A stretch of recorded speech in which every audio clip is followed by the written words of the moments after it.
Muito bem, irmãos, estamos chegando à nossa penúltima lição na carta aos Efésios. Se o Senhor permitir, no próximo domingo nós estaremos encerrando essa primeira parte da nossa jornada pelas cartas da prisão. Tem sido um tempo de muita graça de Deus, onde nós temos aprendido tantas coisas importantes. E o nosso assunto de hoje é o bom testemunho cristão nas relações de trabalho.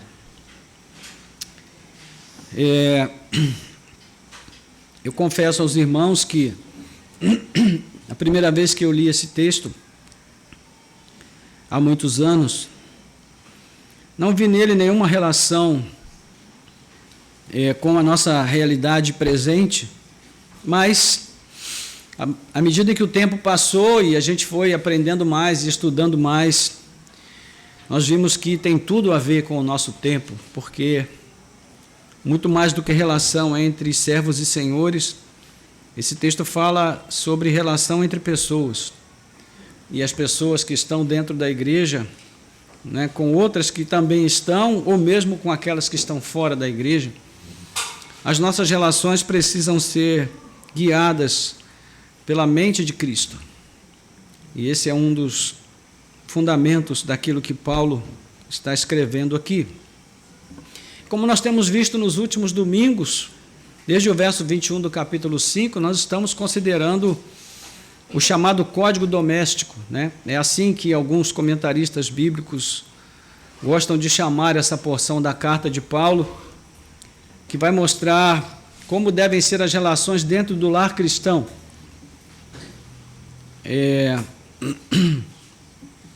O lar cristão é um ambiente de grande desafio, como qualquer lar, Como qualquer lugar onde vive uma família.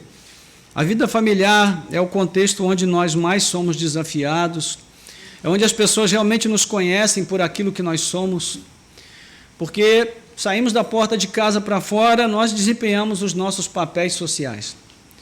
Então, cada um de nós tem um perfil social, mas quando nós entramos dentro da nossa casa, ali as pessoas realmente nos conhecem, elas sabem quem nós somos.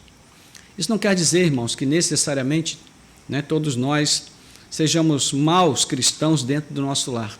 É só uma constatação de que realmente nós somos conhecidos dentro da nossa casa, porque ali somos o que somos, com as nossas virtudes, os nossos defeitos, nossas fraquezas, aquilo que Deus tem feito em nossas vidas e através delas, e aquilo que Ele ainda precisa tratar, tudo isso acaba sendo revelado nessas relações cotidianas que nós temos, porque ali nós vamos mostrando naturalmente o que está realmente em nossos corações.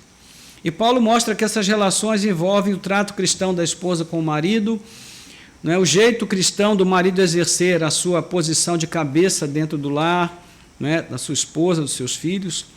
E a relação cristã entre pais e filhos também deve ser normatizada por esse princípio.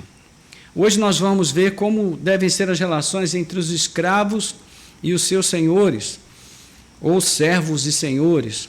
Atualizando para os nossos dias, nós poderíamos pensar nas relações entre patrões e empregados. E para que tenhamos um entendimento correto do texto, duas coisas nós precisamos já levar em conta, desde já. A primeira é que há um motivo para Paulo ter colocado esse relacionamento entre escravos e senhores dentro do contexto do Código Doméstico.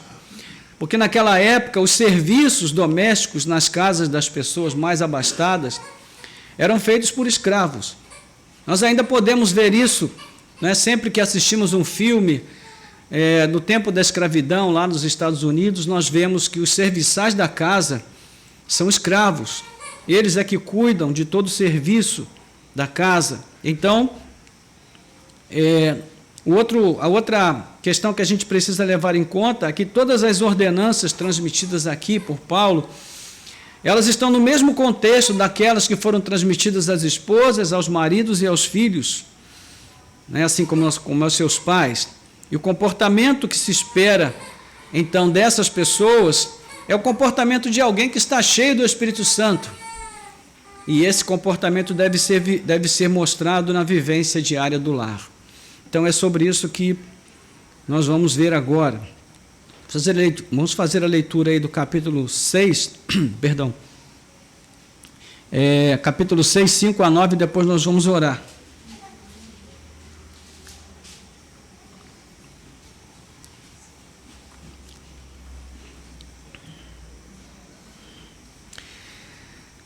Diz assim: quanto a vocês, servos, obedeçam a seus senhores aqui na terra, com temor e tremor, com sinceridade de coração, como a Cristo, não servindo apenas quando estão sendo vigiados somente para agradar pessoas, mas como servos de Cristo, fazendo de coração a vontade de Deus. Sirvam de boa vontade, como se estivessem trabalhando para o Senhor e não para pessoas, sabendo que cada um, se fizer alguma coisa boa, receberá isso outra vez do Senhor, seja servo, seja livre.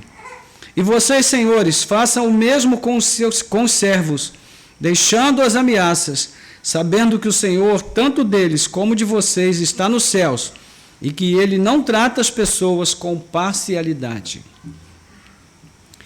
Amém. Vamos orar. Nosso Deus e Pai, graças te damos pela leitura da Tua palavra, Senhor. A simples leitura já é grandemente abençoadora para nós, mas também nos desafia, Senhor.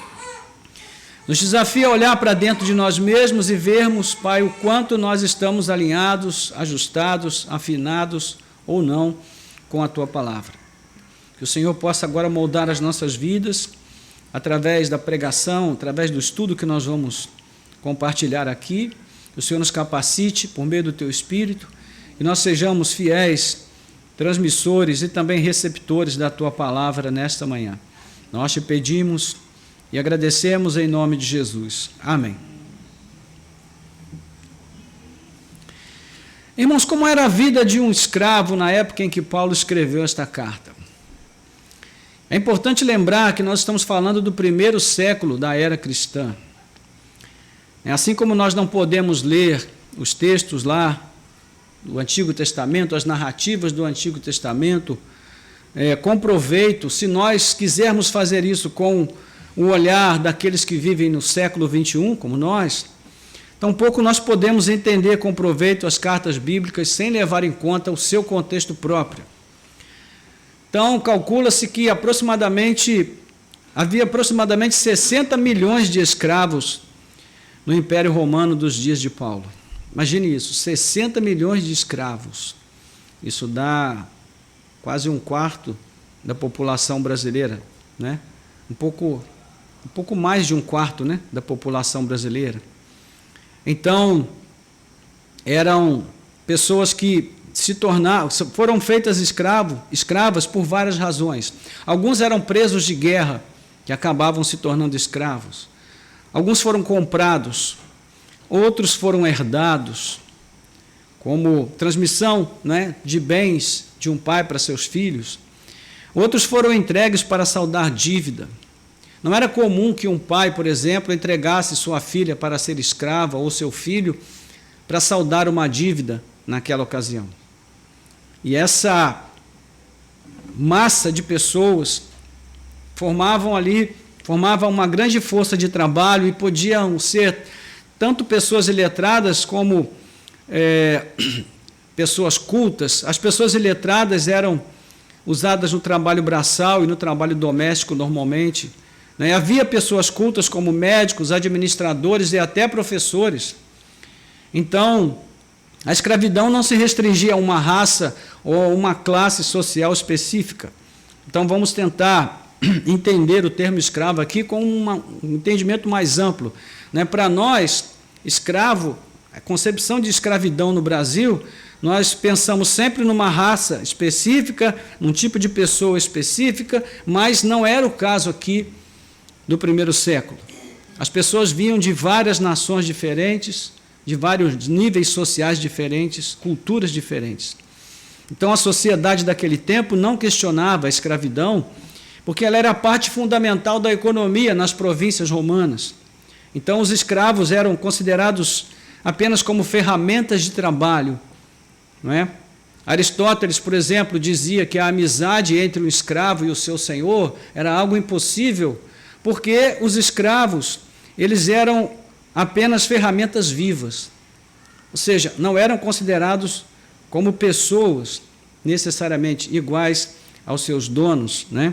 Então, eles tinham pleno direito sobre os escravos e eles eram vistos por todos, os escravos, simplesmente como bens móveis, e quem os possuísse tinha o direito de fazer com eles o que quisesse. Essa era a situação em si. Mas será que a opinião pública daquela época não tinha críticas a fazer a esse respeito? Sim, tinha. Os filósofos, principalmente, né, os políticos daquela época, eles faziam críticas, mas não havia uma punição para o senhor de escravos que tratasse mal os seus servos. A opinião pública esperava que os escravos fossem bem tratados, até porque eram eles que faziam mover a economia e tudo funcionar naquela ocasião, mas na prática as pessoas que viviam nessa condição sofriam todo tipo de atrocidades. Eram torturadas por motivos fúteis, né? Por exemplo, há situações em que um imperador ou um nobre qualquer que possuísse escravos tem acordado por alguma razão de mau humor naquele dia, ele simplesmente podia mandar chicotear o escravo, porque ele estava mal-humorado, né? Qualquer motivo, qualquer coisa era razão suficiente, entre aspas, para que isso acontecesse. Portanto, eles viviam sempre numa atmosfera de medo, né? Esses homens eram também, os seus dentes eram arrancados por espancamentos, eles sofriam marcas, né? Eram marcados com ferro em brasa, eles tinham seus olhos vazados muitas vezes. Por isso, muitos fugiam e acabavam sendo mortos por isso.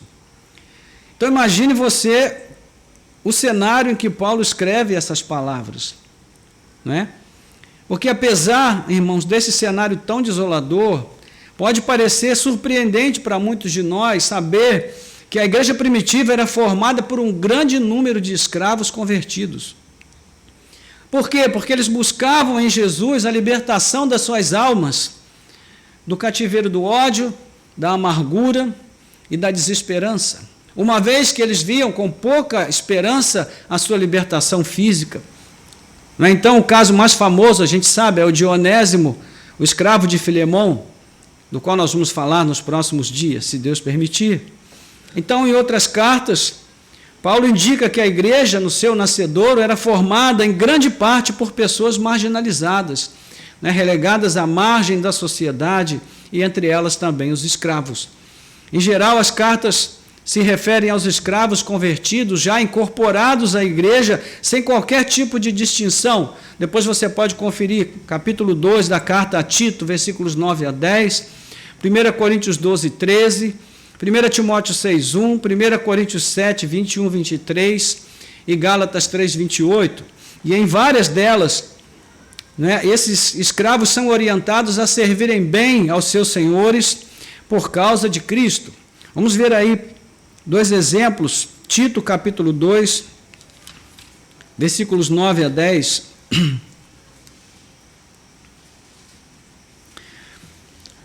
Diz assim: quanto aos servos, que sejam em tudo obedientes ao seu Senhor, dando-lhe motivo de satisfação, que não sejam respondões, nem furtem, mas que deem prova de toda a fidelidade, a fim de que em todas as coisas manifestem a beleza da doutrina de Deus, nosso Salvador.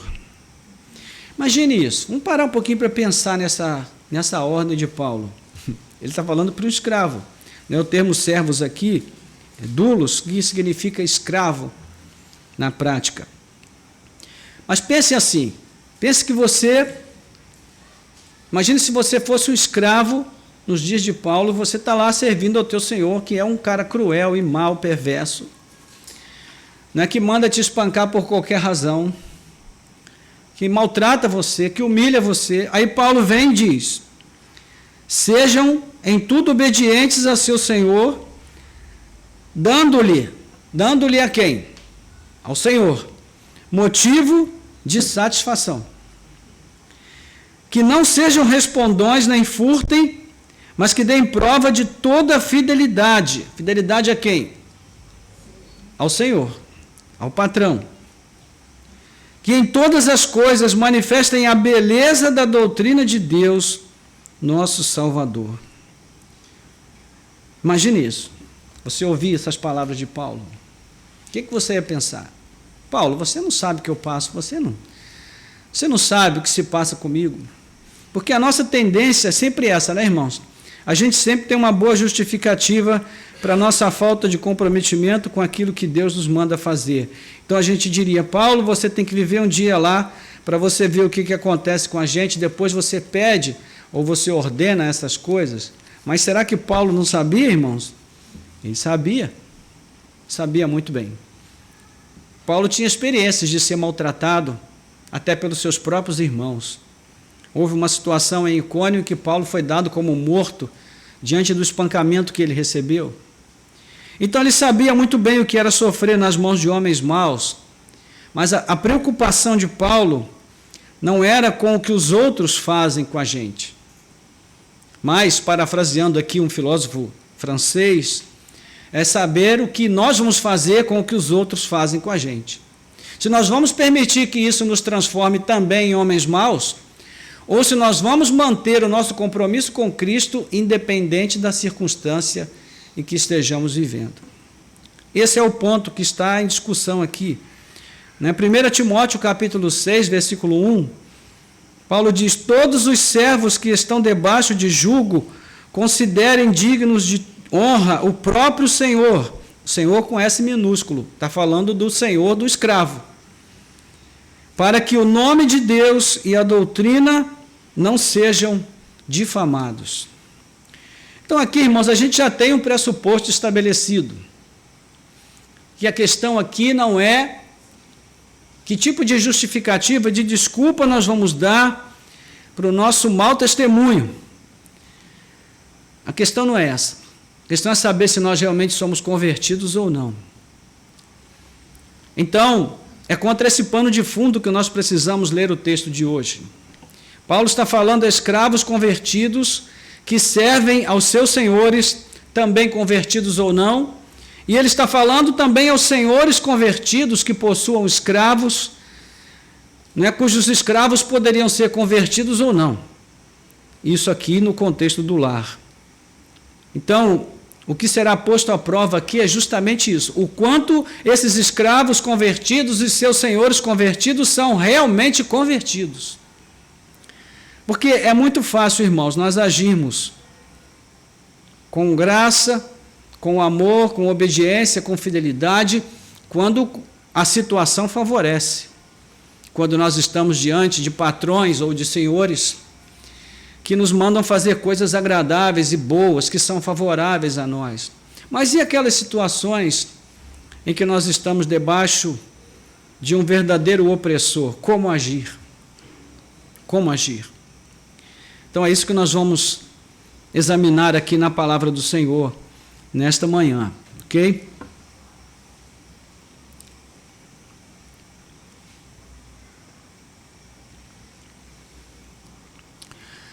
Versículo 5, primeira parte, diz assim, quanto a vocês servos, obedeçam aos seus senhores aqui na terra.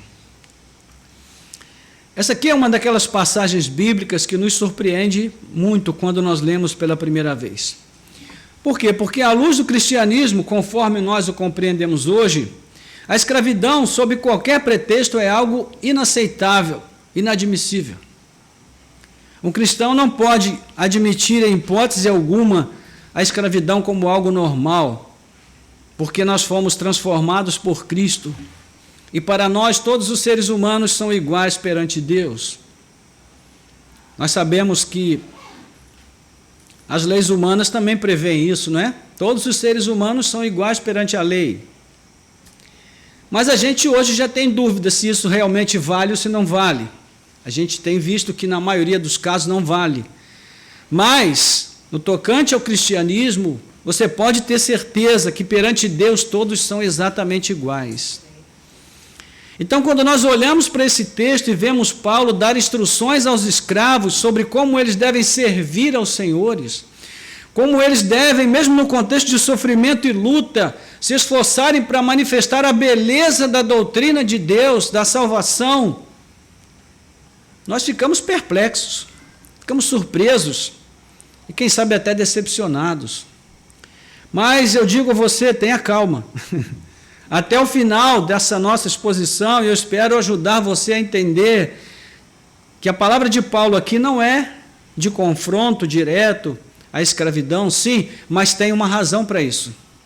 E é isso que eu quero ajudar você a entender até o final da nossa exposição. Então, continue acompanhando atentamente, que o Senhor nos conduza nesse momento para que nós possamos entender bem o que a palavra tem a nos dizer. A primeira coisa sobre a qual devemos pensar é que não foi Deus, irmãos, muito menos Jesus, quem instituiu a escravidão. A escravidão é uma dessas ideias essencialmente humanas que procedeu do quadro caótico que o pecado trouxe ao mundo. O pecado transtornou o coração humano de tal maneira que o levou a cogitar a possibilidade de que existem seres humanos superiores e seres humanos inferiores. Desde que isso foi estabelecido na mente doente, pecaminosa do homem caído, o pecado passou a manifestar também a sua forma de opressão por meio da escravidão. Quando Paulo escreveu essa carta, a instituição da escravidão existia há milênios. Já encontramos menção ali no Código de Hammurabi, quase 1900 anos antes de Cristo, já havia menção em relação à escravidão. Era uma realidade social consolidada e não ia ser confrontada ou revertida de forma sistemática, pelo menos até os séculos XVIII e início do século XIX. Então, o que Paulo fez? Ele endossou a prática da escravidão de pessoas nos seus dias? Não. Ele, claro, sob a inspiração do Espírito Santo de Deus, ele tomou a realidade que havia sido estabelecida e elaborou meios para que ela fosse mudada de dentro para fora. Porque é isso que realmente faz a diferença, quando a mudança ocorre de dentro para fora. Não adianta nós tentarmos reverter uma situação de opressão social, passando um verniz ou fazendo leis, porque as leis não mudam uma sociedade se a sociedade não for mudada de dentro para fora. Não é? Nós vemos aí que existem leis que protegem as mulheres e não é por isso que deixa de haver violência contra a mulher. Existem leis que protegem as crianças e não é por isso que deixa de haver maldades, atrocidades cometidas contra crianças. Então a lei não tem poder de mudar a sociedade. A lei só tem o poder de inibir a prática do crime. Mas Cristo tem o poder de mudar uma sociedade. Porque Ele muda o coração, Ele muda a alma, Ele muda as intenções, Ele muda o que está dentro de nós, no lugar mais íntimo, e é aí que a mudança realmente ocorre, é significativa e também duradoura. Então, através da conscientização do valor da vida humana, aos olhos de Deus, é que Paulo esperava mudar esse quadro. Não é uma das premissas da carta, irmão? No fundo, dentro do que nós temos visto, não é essa uma das premissas da carta? Uma nova humanidade recriada em Cristo Jesus, como nós vemos aí no capítulo 2, versos 13 a 15. Não é a roupa nova da salvação a qual os cristãos são encorajados a usar, não é esse o traje que nós devemos usar. Efésios capítulo 4, 22 a 24. Então, nesse novo cenário, toda forma de vida humana deve ser considerada parte do plano salvífico de Deus em Cristo Jesus. Ou seja, Deus ama a todas as pessoas igualmente e Ele deseja salvá-las, independente da situação em que elas estejam, do lugar onde elas nasceram, do tipo de vida que elas estão vivendo.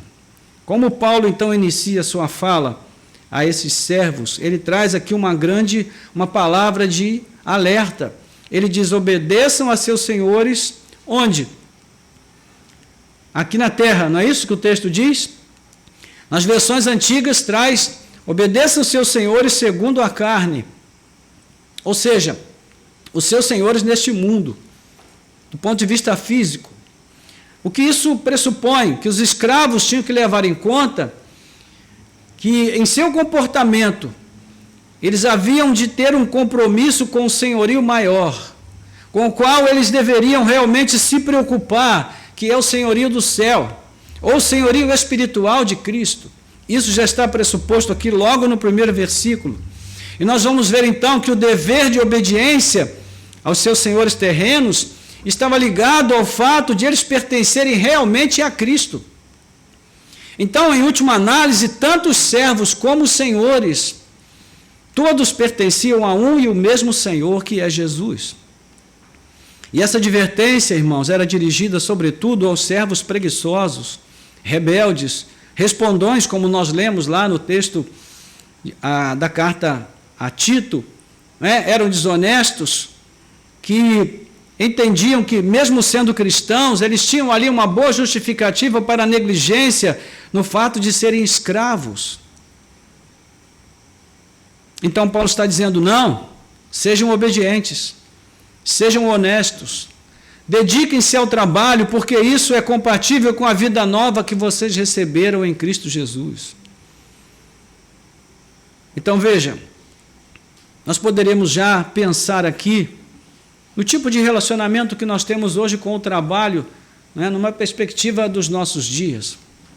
Quantas pessoas que são cristãs e que vivem num ambiente de trabalho insalubre, pode ser do ponto de vista físico, do ponto de vista psicológico, enfim, não importa. E essas pessoas pensam: bom, eu sou cristão, eu deveria dar bom testemunho aqui, mas o meu patrão é um carrasco. Então, eu estou justificado quando eu dou prejuízo a ele, quando eu chego atrasado, quando eu trabalho com preguiça, quando eu tiro o que é dele, porque ele é mau. Mas, meus irmãos, a questão aqui não é se ele é mau, a questão aqui é se eu sou mau, é se eu sou um cristão verdadeiro, ou se eu sou um cristão do tipo camaleão, que me ajusto de acordo com o ambiente. Então, essa é a preocupação de Paulo. Ele não está pensando aqui no que o patrão vai fazer. Ele está pensando no que eu, funcionário cristão, vou fazer. Essa é a preocupação dele nesse momento. Porque, veja, eu não posso justificar os meus erros com os erros do meu patrão. Eu não posso justificar a minha maldade com a maldade dele. Não posso justificar a minha impiedade com a impiedade dele. E é isso, irmãos, que realmente acaba determinando a atitude de muitos cristãos deste mundo. As pessoas pensam: bom, nós vivemos num mundo mau, desgraçado, perverso, então a gente tem que se virar para poder sobreviver a isso. Meus irmãos, não é isso que a palavra de Deus nos ensina. Nós temos uma ética. A nossa ética é a ética do reino de Deus. E é a partir dela que nós devemos nos mover, seja em que circunstância for. Nós nunca seremos justificados se escolhermos deliberadamente viver no erro, porque nós estamos vivendo num ambiente que não favorece o nosso testemunho. E eu pergunto para você: onde é que o testemunho cristão ganha mais força? Onde é que ele tem mais valor? No ambiente onde há favorecimento para esse testemunho, ou no ambiente onde tudo conspira contra o testemunho cristão? É claro que é no ambiente onde tudo conspira contra. Então, Paulo está dizendo: vejam, servos, não fiquem se justificando, façam a coisa certa e entreguem a vida dos seus patrões nas mãos de Deus, porque só Ele é o reto e o justo juiz. Isso daqui poderíamos aplicar em qualquer contexto de relacionamento nesse mundo em que vivemos. Não é verdade, irmãos? Veja, quando Paulo, escrevendo a Timóteo, no capítulo 2 da primeira carta, ele manda que nós oremos pelos nossos governantes. Paulo não coloca nenhuma qualificação para os governantes. Ele não diz: orem por seus governantes bons, honestos, justos, decentes, dignos, não dados à corrupção. Não, ele não fala nada disso. Ele só diz: orem pelos vossos governantes para que vocês vivam uma vida boa, uma vida sossegada, uma vida tranquila. Em que sentido Paulo diz isso? Uma vida que permita que nós preguemos o Evangelho, que nós prestemos culto a Deus, que nós servamos ao Senhor com alegria. Mas como nós enxergamos isso? Ah, não, Paulo manda a gente orar, mas não dá para orar por esse governante. E eu sei, irmãos, que nesse momento a gente pensa realmente dessa forma. Os nossos corações muitas vezes chegam a maquinar o mal. Quando o governante é tão mal quanto ele pode ser, os nossos corações chegam a maquinar o mal contra esses governantes. Mas nós temos que pedir perdão a Deus por isso.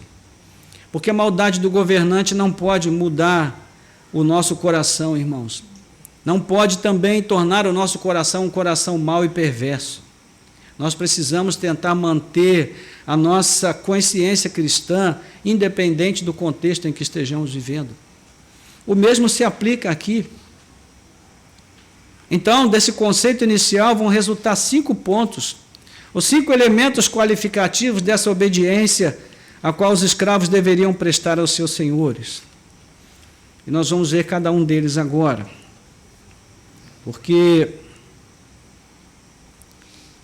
a essência do nosso texto aqui está nessa pequena porção que nós vamos examinar de 5, parte B a 7, onde ele diz,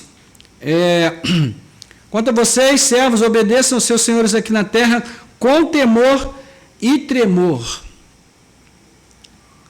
com sinceridade de coração, como a Cristo, não servindo apenas quando estão sendo vigiados somente para agradar pessoas, mas como servos de Cristo, fazendo de coração a vontade de Deus.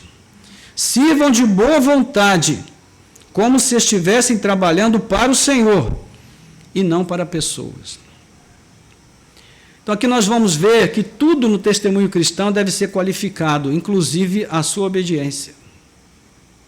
Então Paulo não está dizendo para eles apenas obedeçam, não, ele está dizendo obedeçam da maneira correta. Então o cristão não basta obedecer, mas importa obedecer pelos motivos certos.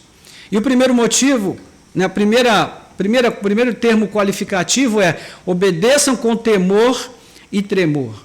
O que isso significa, irmãos, dentro do corpo da teologia paulina? Nós vamos examinar aqui outras passagens onde a mesma expressão ocorre para que nós possamos responder o que significa essa expressão aqui no nosso texto. Veja Filipenses capítulo 2, versículo 12, por exemplo.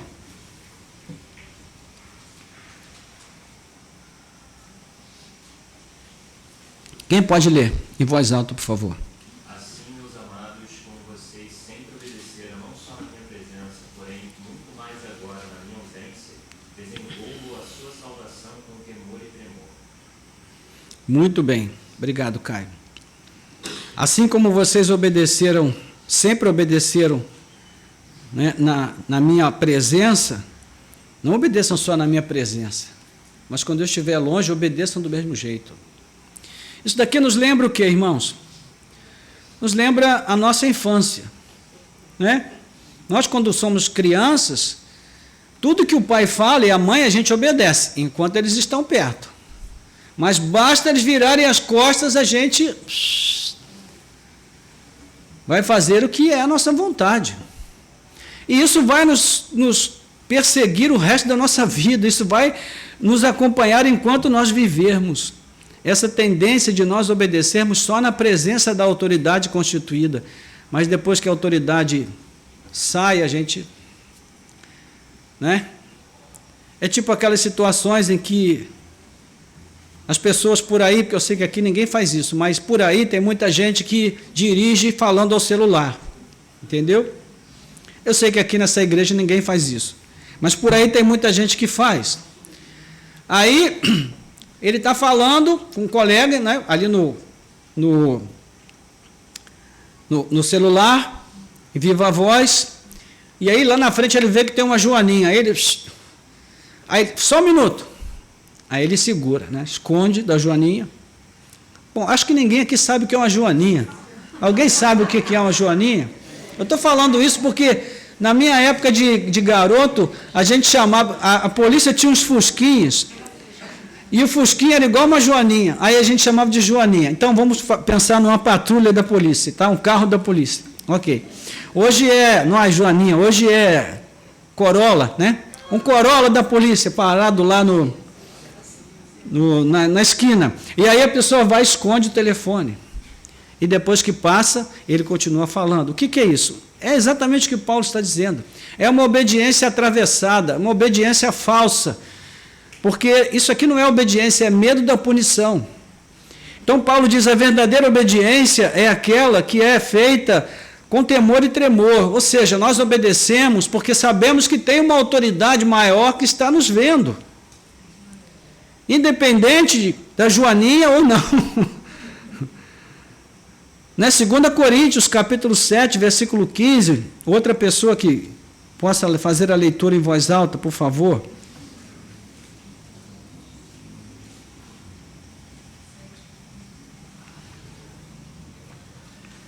2 Coríntios 7, 15.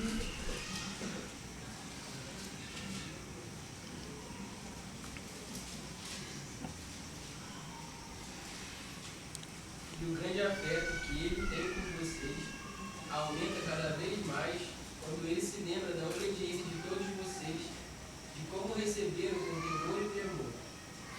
Ok. Então Paulo está falando aqui sobre Tito, né?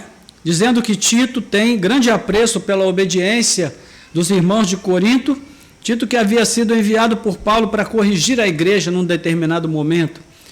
Então, o sentido de temor e tremor aí é de submissão à pessoa de Tito, a autoridade de Paulo transmitida através da vida de Tito, né? Então, ele está falando aqui de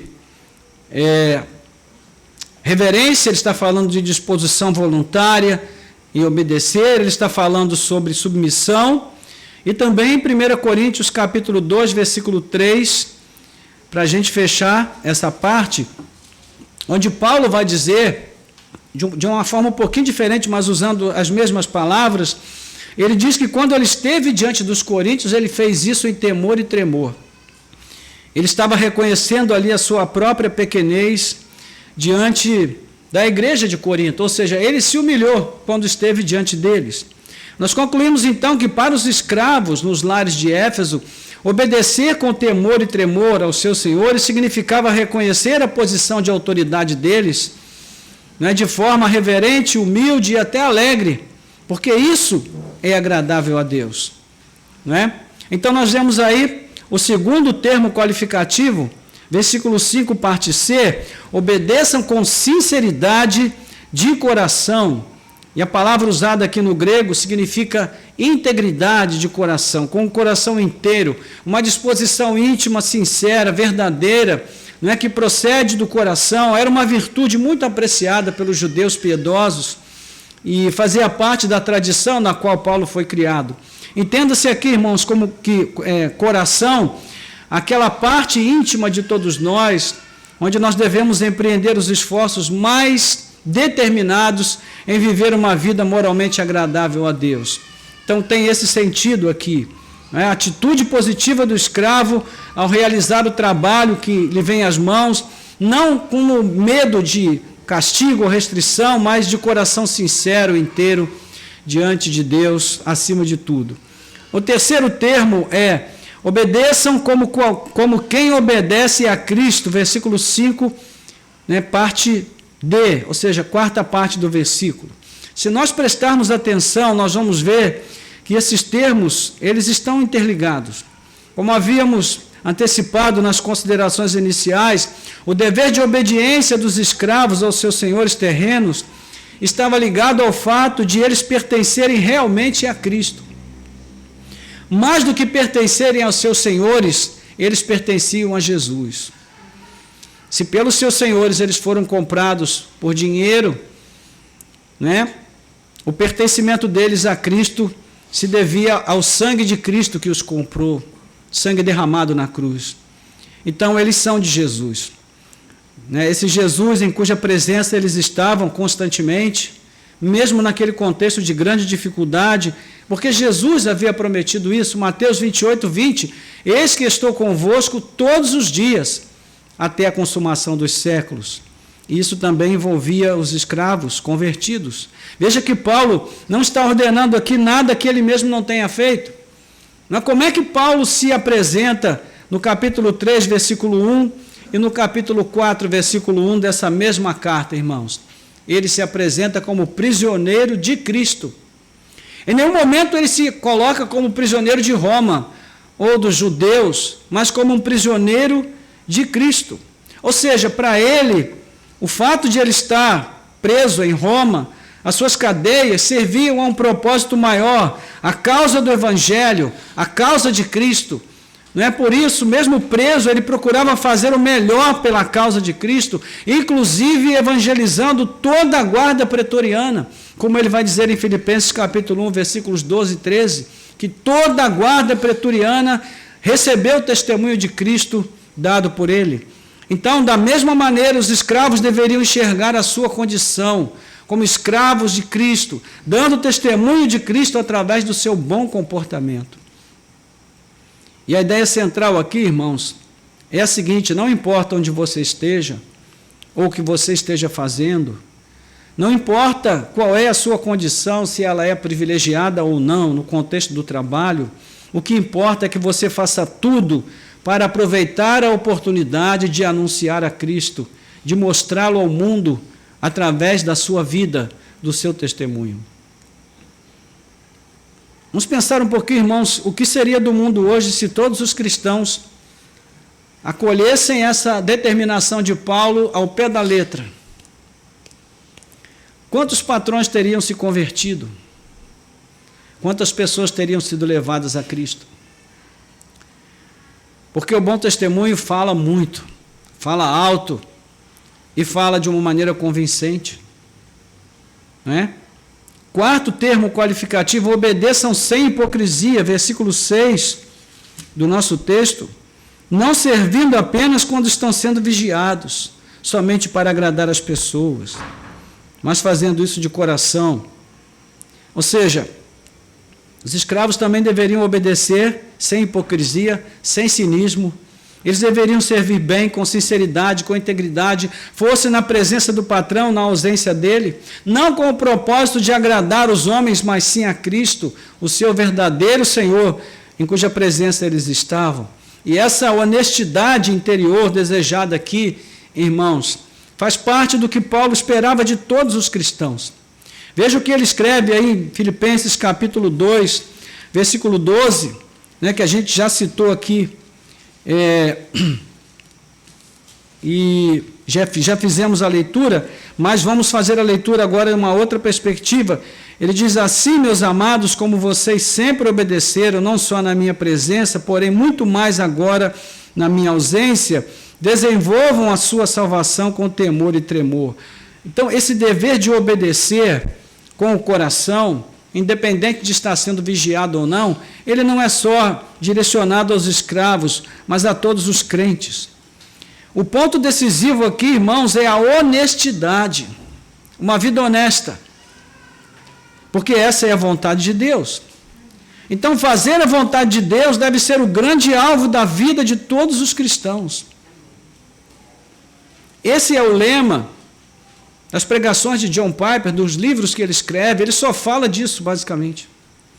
E por que ele só fala disso? Por que ele é tão insistente?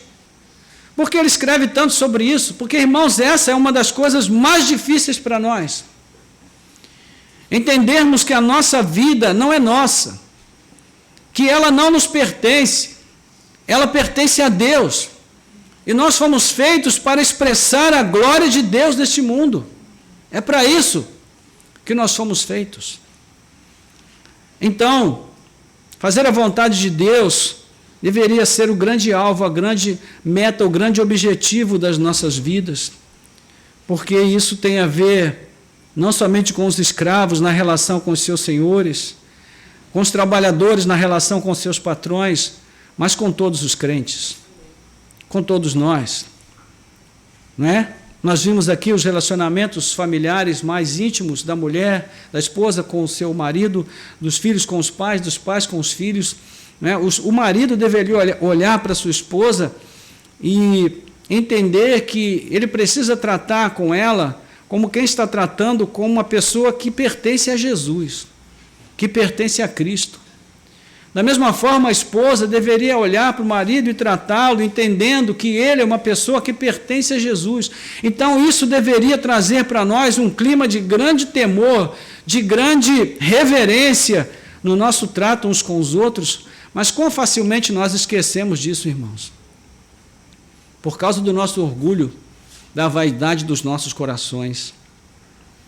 Então, nós chegamos aí ao quinto ponto, o termo qualificativo da obediência: obedeçam e sirvam de boa vontade, verso 7 do nosso texto. Sirvam de boa vontade, como se estivessem trabalhando para o Senhor e não para pessoas. Esse é o nível mais alto de maturidade espiritual que se pode esperar de um cristão. É quando ele compreende que, embora tenha sido libertado de toda forma de escravidão, ao entregar-se a Cristo, ele ainda tem obrigações com a sociedade na qual ele está inserido. E que cumprir esses deveres de boa vontade seria a melhor maneira que ele tem de servir a Cristo em seu labor cotidiano. Entende? Isso aqui, irmãos, tem aplicações várias. Vamos imaginar uma pessoa que ainda está estudando, um aluno de faculdade, ou que está no 2º grau. Quando ele estuda realmente, de verdade, e se dedica a fazer uma prova com base naquilo que estudou, ele não está só sendo honesto consigo mesmo, com a sociedade ao seu redor, ele está servindo bem a Deus. Entende isso? Porque tudo, irmãos, tudo, absolutamente tudo que existe neste mundo está debaixo da soberania e do governo de Deus. Tudo. Até uma prova que a gente vai fazer. E quando o aluno cola, ele está servindo a quem? Bom, se ele não está servindo a Deus, a dedução é lógica, né? E aí é que as pessoas dizem: Pastor Oswaldo, o senhor é muito radical. O que o senhor quer é uma utopia. Meus irmãos, eu não estou falando aqui do que eu quero, não. Eu estou falando aqui do que eu não quero, mas a palavra de Deus quer. Ela determina que nós vivamos assim. Ela determina que nós façamos essas coisas. Eu, por mim, de mim mesmo, não quero essas coisas porque elas também me desafiam. Mas eu preciso delas. Preciso obedecê-las. Se eu quiser realmente me identificar como um cristão. Então, esse tipo de entendimento olha para a vida toda como um espaço do sagrado. Até o ambiente de trabalho pode se tornar um espaço de adoração a Deus. Veja, quando Moisés está falando com Deus lá no monte, quando ele tem aquele encontro, ele ouve aquelas palavras: tira a sandália dos teus pés, porque o lugar em que você está é santo. Então, todo lugar onde Deus está é santo. E a pergunta é: Deus está contigo no teu ambiente de trabalho? Sim. Então, aquele lugar também é um lugar santo. Então, irmãos, nós precisamos parar de ficar fazendo essas distinções entre sagrado e profano. Porque ou nós vivemos uma vida santa, sagrada, dedicada a essa compreensão e a prática que advém dessa compreensão, com temor, com tremor, servindo a Deus em todas as situações, entendendo que o nosso serviço a homens é um serviço prestado a Deus. Ou então nós vivemos apenas no espaço do profano, mas não podemos ficar divididos o tempo todo, porque isso não vai nos levar a lugar nenhum. É claro que estamos falando de algo extremamente incomum, É lógico, um escravo servindo de boa vontade, onde já se viu? Isso era tão raro que alguns escravos, alguns senhores de escravos, consideravam digno de honra qualquer escravo que trabalhasse de boa vontade. Alguns até deixavam em seus testamentos recomendações de alforria, de libertação aos escravos que os haviam servido bem. De tão raro que era. Então Paulo não está pedindo que a gente faça o que é comum, o que todo mundo faz. Ele está pedindo que a gente ande contra a maré, contra a cultura, contra o sistema. Resumindo, é assim que ele ordena que os escravos obedeçam, que eles sirvam aos seus senhores. É assim que ele ordena que os empregados obedeçam aos seus empregadores, sejam eles cristãos ou incrédulos. De que maneira? Com temor e tremor, com sinceridade de coração, como quem obedece a Cristo, sem hipocrisia, com boa vontade. Essa é a maneira que nós deveríamos servir no ambiente de trabalho em que nós frequentamos. Amém, irmãos? Amém. Isso aqui é uma vida cristã honesta.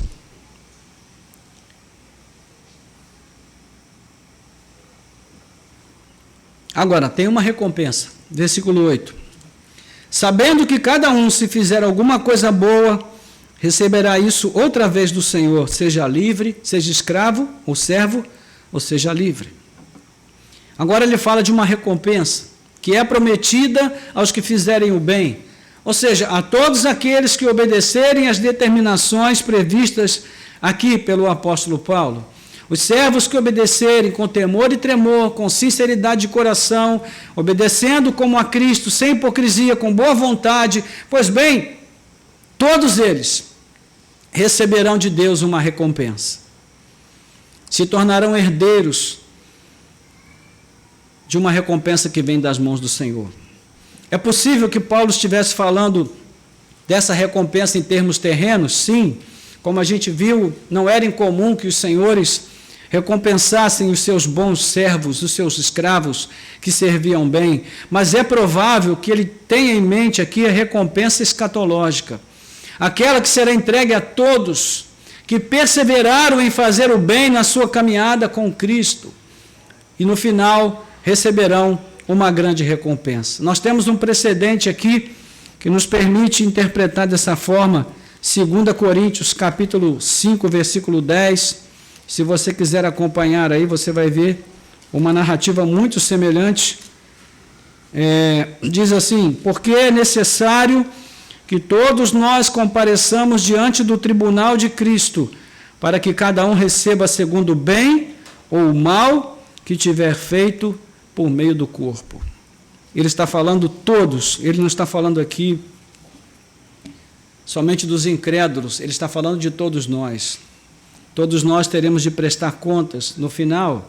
Ou seja, essa recompensa não tem a ver apenas com os escravos que fizeram o bem, mas com todos os cristãos que fizeram o bem, movidos por motivações legitimamente cristãs. Eles receberão a herança das mãos do verdadeiro Senhor, o Senhor Jesus. Então a recompensa se aplica aos escravos, bem como aos seus senhores, porque eles, os senhores, também precisam agir em conformidade com os mesmos termos estabelecidos para os escravos.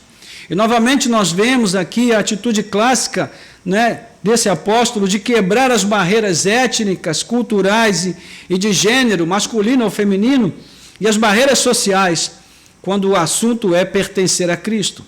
É uma das marcas das cartas de Paulo, esse rompimento de barreiras, quando o assunto é pertencer ao reino de Deus, a inclusão no reino eterno. E para citar apenas um exemplo, veja comigo aí Gálatas, capítulo 3, versículos 26 a 29, onde diz assim: pois todos vocês são filhos de Deus, mediante a fé em Cristo Jesus. Porque todos vocês que foram batizados em Cristo, de Cristo se revestiram. Assim sendo, não pode haver judeu nem grego, nem escravo nem liberto, nem homem nem mulher, porque todos vocês são um em Cristo Jesus. E se vocês são de Cristo, são também descendentes de Abraão e herdeiros segundo a promessa. Louvado seja Deus.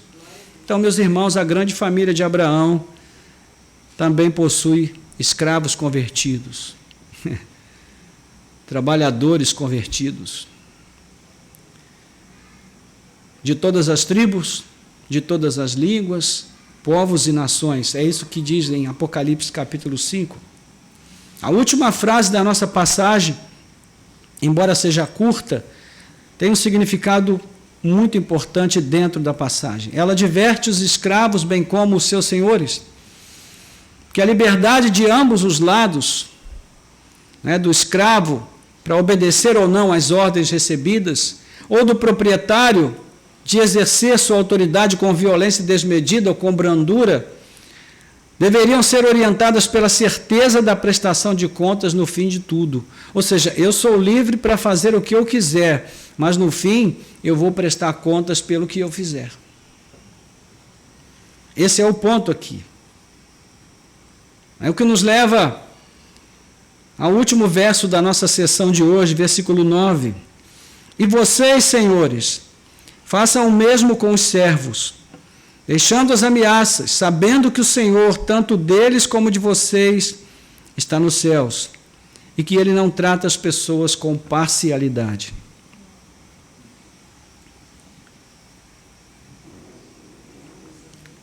Chama atenção a diferença de proporção, não é? Do que é dito aos senhores em relação ao que é dito aos escravos.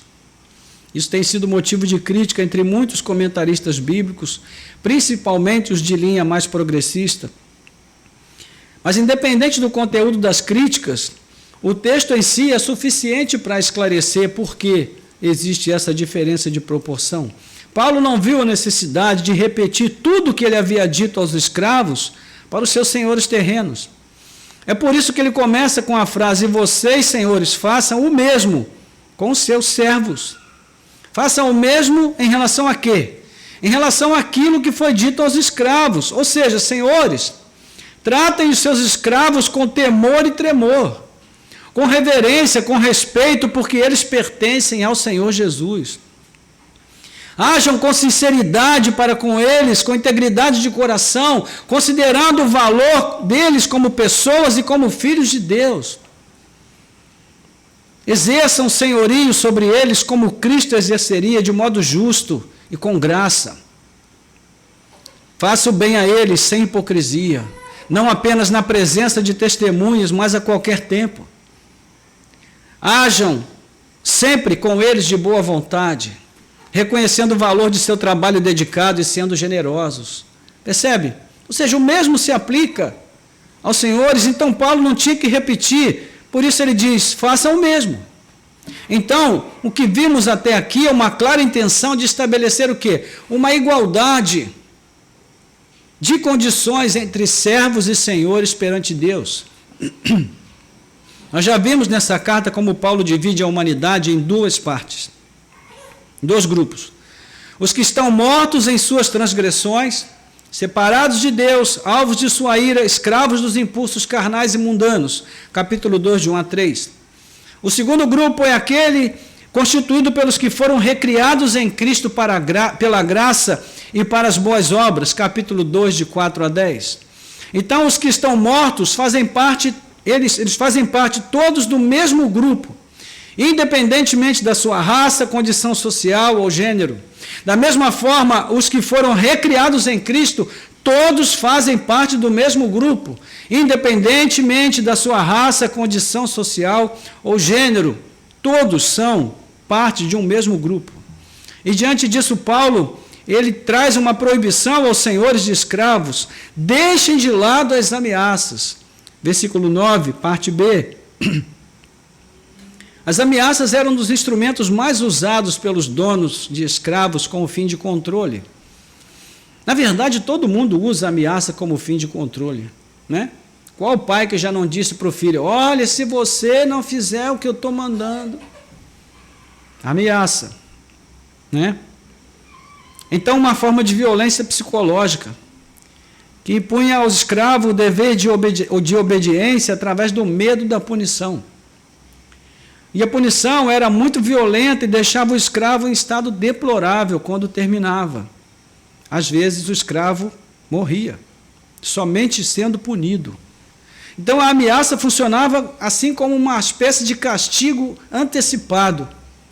E essa forma de violência não apenas assustava os escravos, mas também os inibia e restringia, a ponto de muitos deles sofrerem de depressão profunda. Quadro em que eles também apanhavam porque eles não trabalhavam. Então Paulo demonstra compreender bem os efeitos danosos desse terror psicológico contra essas pessoas. E por isso a sua ordem é tão direta e sem margem para contestação. Ele diz simplesmente: deixem de lado as ameaças. Ele está ordenando que os senhores nadem contra a maré, assim como ele havia feito com os escravos. O fato é que todos deveriam agir contra a cultura, contra o sistema, como nós já falamos, e a favor do Evangelho de Cristo. O texto termina de um modo muito coerente e lógico. Você se lembra como Paulo inicia essa porção? A quem ele está falando? Ele está falando aos escravos em relação aos seus senhores aqui na terra. Como eles deveriam agir. Agora veja como ele termina. Ele fala sobre o cuidado que os senhores deveriam ter com a maneira de tratar os seus escravos, porque ambos, senhores e seus escravos, têm o mesmo Senhor onde? Nos céus. Então o senhorio na terra deve acompanhar o senhorio no céu, deve se submeter a ele. E essa advertência é a mesma encontrada em Colossenses capítulo 4, versículo 1. Se você avançar um pouquinho aí, você pode ver. Colossenses 4, 1. Senhores, tratem os seus servos com justiça e igualdade, sabendo que também vocês têm um Senhor no céu. Olha só, bem claro, né, irmãos? O que isso quer dizer? Prestação de contas. Há um Senhor nos céus. Ele possui um trono de glória, de onde ele governa tudo e todos.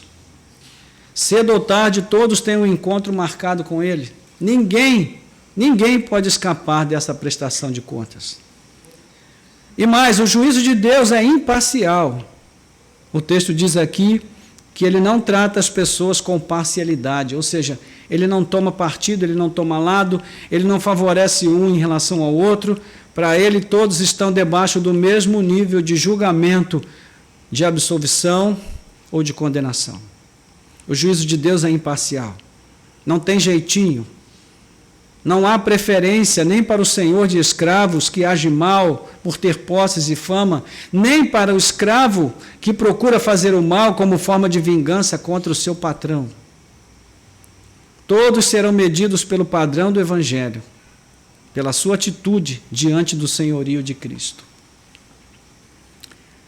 Então, irmãos, já a caminho de concluir, a verdade é que nem Cristo viveu de modo a agradar a si mesmo a revelia da vontade de Deus.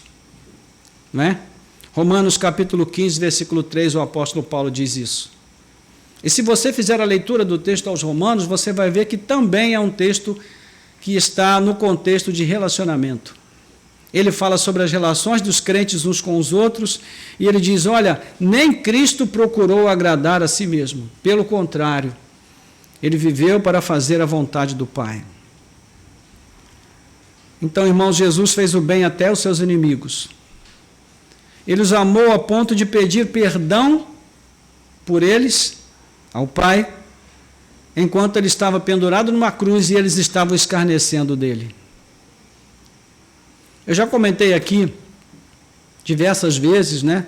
Quando eu era garoto e assistia aqueles filmes da crucificação, eu ficava torcendo para Deus mandar um raio e destruir aqueles que ficavam zombando de Cristo. E enquanto eu, com meu coração infantil, pensava assim, né? No mundo real, Jesus estava pendurado lá e pedia, Pai, perdoa-lhes, porque não sabem o que fazem. Que diferença, né, irmãos? Da mente de Deus e a nossa mente. Nós somos maus, movidos por sentimentos maus e perversos, mas nós precisamos nos esforçar para imitar a Cristo. Mesmo pendurado ali, ele fez o que veio ao mundo para fazer, ele salvou um pecador arrependido, o ladrão que se arrependeu. Mesmo Jesus pendurado, ele disse, hoje estarás comigo no paraíso. Não é extraordinário isso, irmãos? Jesus não ficou se lamentando pela sua condição, ele não disse para o ladrão, rapaz, você não está vendo que situação eu estou, como é que você ainda vem me falar, me dizer algumas palavras, não é, ainda que sejam sinceras, como é que você vem ainda me perturbar nesse momento difícil que eu estou vivendo? Não! Ele disse, hoje estarás comigo no paraíso. Ele fez o que veio ao mundo para fazer. Independente da situação em que ele se encontrava, ele ousou, proclamar a palavra de Deus, a palavra de salvação, mesmo numa situação de extrema dificuldade. Então, irmãos, concluindo, o que Paulo está ordenando aos seus leitores, quer escravos, quer senhores, é que eles vivam pela imitação de Cristo. É isso. Que levem para o ambiente de trabalho bom testemunho cristão, que eles brilhem nos afazeres diários como brilham na igreja, na comunhão dos santos. E essa é a maneira pela qual Paulo enxerga a possibilidade do fim da escravidão. O fim do abismo social e econômico, através do fim das hostilidades entre escravos e senhores. Nós vivemos num mundo que vive em hostilidade. Os pobres contra os ricos, os que têm contra os que não têm. E nós poderíamos colocar aqui uma série de outras hostilidades. O grande problema do mundo, irmãos, é a hostilidade.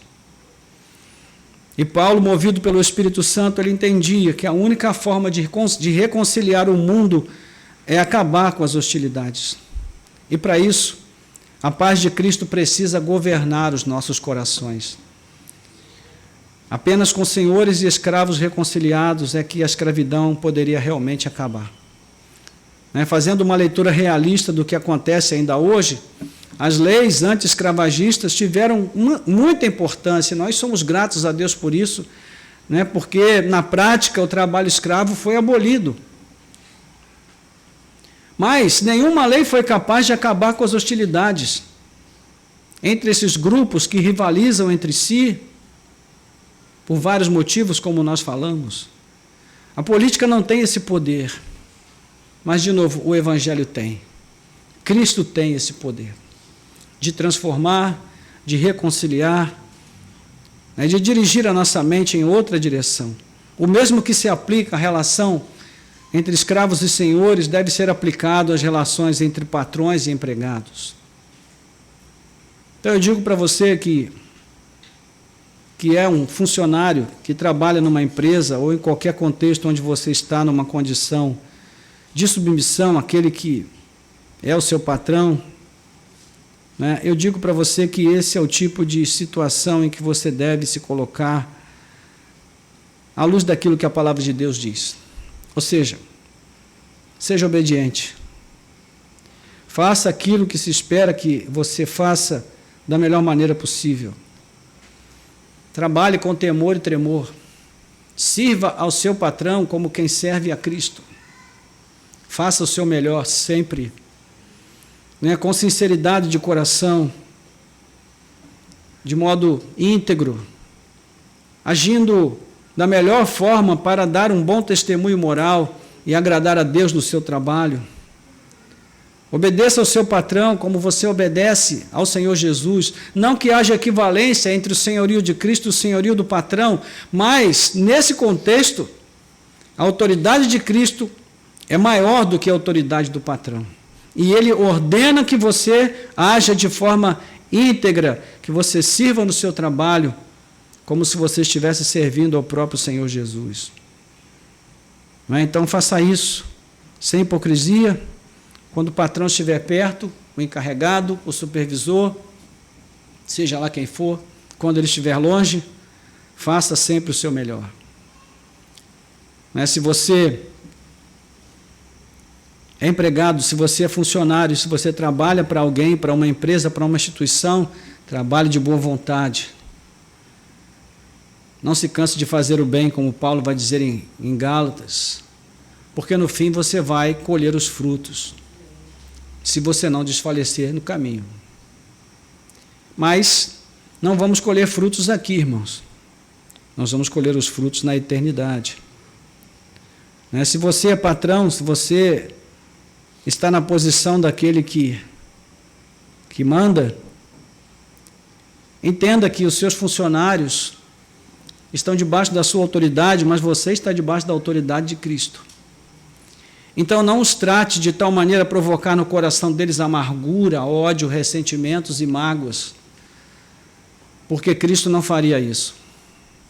Então, é uma preocupação que nós devemos ter. Todos nós, Você que trabalha como profissional liberal, você não tem patrão e também não é patrão, você poderia dizer, então eu estou isento. Não. Porque você deve tratar os seus clientes, as pessoas com quem você atende, com quem você trabalha, com toda a integridade, com boa vontade, com temor e tremor, com sinceridade, como quem está servindo ao próprio Senhor Jesus, né? E isso, irmãos, eu sei que isso é extremamente contracultural, eu sei que isso é um desafio enorme, muito grande. Mas é a palavra de Deus, irmãos. Está aqui, a Bíblia para nós, não é um livrinho que a gente lê e diz, poxa, que bacana, eu admiro o apóstolo Paulo. Não. Nós precisamos olhar para esse texto e dizer, Senhor, me ajuda a me submeter àquilo que está escrito aqui. Porque a tua palavra para mim é regra de fé e vida. Amém, irmãos? Vamos orar?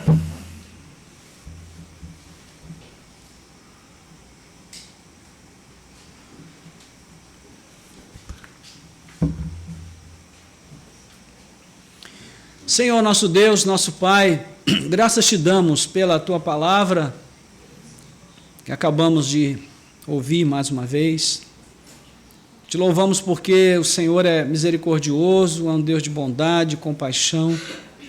Mais uma vez nos dá a graça de podermos estar diante do Evangelho e a oportunidade de nos submetermos àquilo que Ele diz. Mais uma vez, Senhor, estamos diante de um texto muito desafiador. Porque, Senhor, vivemos numa cultura que nos ensina o exato oposto daquilo que foi ouvido nesta manhã. Vivemos numa sociedade, Senhor, onde o certo é levar vantagem em tudo. Onde as pessoas vivem movidas por sentimentos de revolta, de mágoas, ó Deus, de ressentimentos, angústias. E isso muitas vezes as leva a práticas corruptas, ó Deus, ilegais, injustas, anticristãs. E muitas dessas pessoas se definem como cristãs. Mas o que estamos vendo aqui, Senhor, na Tua palavra, é que o Senhor nos ensina que o nosso compromisso é contigo, Senhor. Não é com a vaidade do nosso coração. Não é com os maus sentimentos que muitas vezes tomam conta de nós.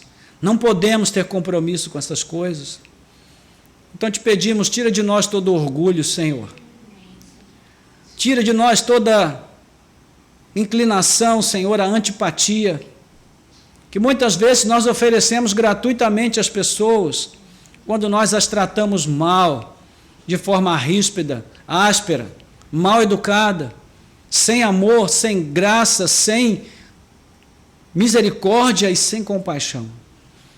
Perdoa-nos, ó Deus, quando nós fazemos isto, pensando que há uma diferença, uma distinção de qualidade entre a pessoa que somos e a pessoa que o outro é. Perdoa-nos quando nós nos entregamos, ó Deus, a esta loucura que a Tua palavra condena e que certamente, Senhor, nos afastará da comunhão com Cristo. Ajuda-nos, ó Deus, a andarmos no bom caminho, na retidão daquilo que a Tua palavra prescreve para nós, ó Deus, neste momento, que nós aprendamos, ó Deus, como servos, como empregados, funcionários, a sermos um testemunho vivo de Cristo dentro do nosso ambiente de trabalho. Que ainda que todos pratiquem o mal, que nós nos recusemos a praticar o mal e tenhamos a coragem de pagar o preço que isso trouxer, ó Deus, como resultado da nossa postura firme como cristãos autênticos e verdadeiros. Ó Pai, que nós possamos servir com temor e tremor, com sinceridade de coração, sem hipocrisia, de boa vontade, ó Deus, como quem serve a Cristo, sabendo que o nosso compromisso certamente nos levará a ouvir palavras de aprovação e de recompensa no final da nossa jornada. Mas se por outro lado, Senhor, nós nos tornarmos negligentes, rebeldes, indiferentes à Tua palavra, nós corremos o risco de sermos surpreendidos no final. Não é isso que queremos, ó Deus, porque será o fracasso da nossa existência. Então te pedimos, ajuda-nos. Quem sabe entre nós aqui, Senhor, há também os patrões, aqueles que têm funcionários, ou que têm pessoas que trabalham debaixo da sua autoridade, mesmo não sendo patrão, talvez o encarregado, o gerente, enfim, as pessoas que trabalham debaixo da nossa autoridade. Que o Senhor nos ajude também a tratarmos essas pessoas com dignidade. Ó Deus, com leveza, com gentileza, com graça, com amor, com compaixão, Senhor. E ainda que nós tenhamos que trazer uma palavra dura de exortação, de admoestação, para reconduzir aquela pessoa ao caminho certo no ambiente de trabalho, que nós possamos fazer isso, ó Deus, com brandura, Pai. Não com ódio, com ressentimentos ou com orgulho em nossos corações. Ó Deus, dá-nos a boa medida para todas essas coisas, porque o nosso coração é extremista sempre, em todas as situações, em todas as circunstâncias. Mas ajuda-nos, ó Deus, a encontrar esse coração equilibrado, que se ajuste, se amolde, se submeta àquilo que a Tua palavra tem falado aos nossos corações, ó Deus, nesta manhã. Nós te pedimos, oramos para que o Senhor opere reconciliação, ó Deus, entre patrões e empregados, que o Senhor opere reconciliação nesse ambiente tão explosivo, ó Deus, tão difícil, tão desafiador, mas que o Senhor opere, Senhor, esta bênção na vida de cada um daqueles que tem a oportunidade de nos ouvir, ó Deus, nesta manhã. Nós te pedimos, te agradecemos, em nome de Jesus. Amém.